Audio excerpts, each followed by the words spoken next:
So I'm going to look at the issue of high cost credit, which is more commonly known as payday lending, and I'm going to look at it through three different parts. The first one looks at what is the problem. The second one looks at what have we overlooked, and the third one looks at how do we find a solution.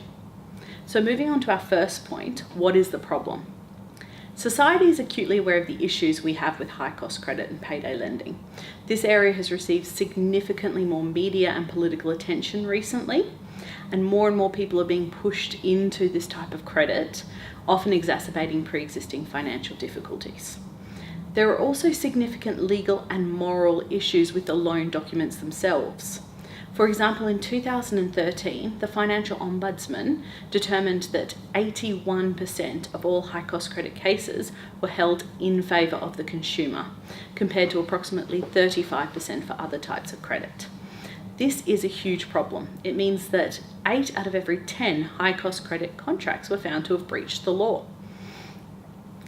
So our legal system is failing to adequately respond to the challenges created by high cost credit. This is shown in a number of different legal areas. For example, in contract law, you generally require more than mere financial vulnerability to have access to remedies. Tort law determines that lenders have very limited obligations to borrowers, including no requirement to advise them of any onerous terms in the contract. The Consumer Credit Act 1974 focuses on procedural fairness, consumer empowerment, and responsible borrowing, as opposed to more substantive unfairness issues, such as responsible lending and direct government intervention. The Consumer Rights Act 2015 removes the cost of credit from the unfair terms analysis. And finally, enforcement of these loans through the court system is time-consuming and expensive, especially in light of the relatively small amounts of the loans. This means that high-cost credit contracts have a situation where a number of people, financially vulnerable people, are left without adequate recourse, and the law is struggling to find an appropriate response.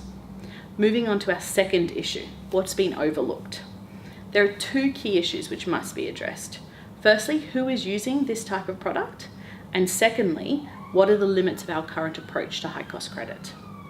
Firstly, we need to accurately identify who is using high-cost credit and why they need the funds in question.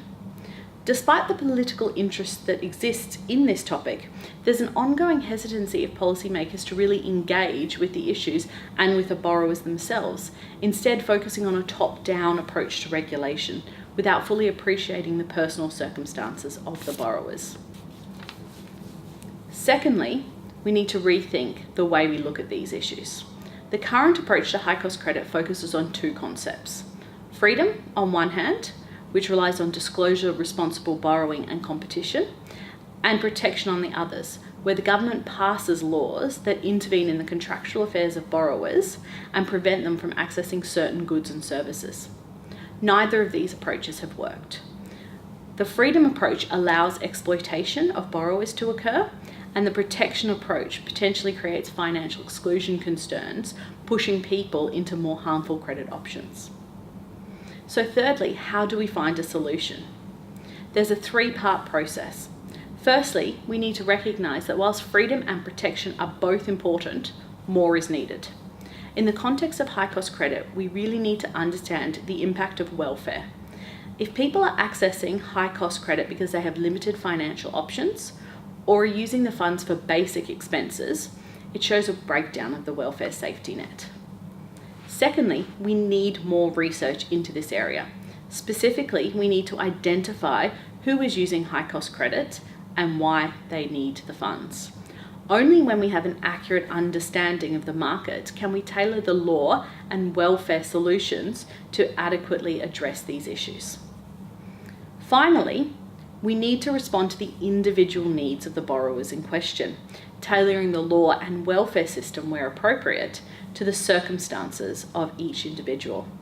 This will allow us to embrace the benefits of freedom and protection where they are valued, whilst also understanding and responding to the impact that the social welfare system has on law and on the contractual rights of individuals.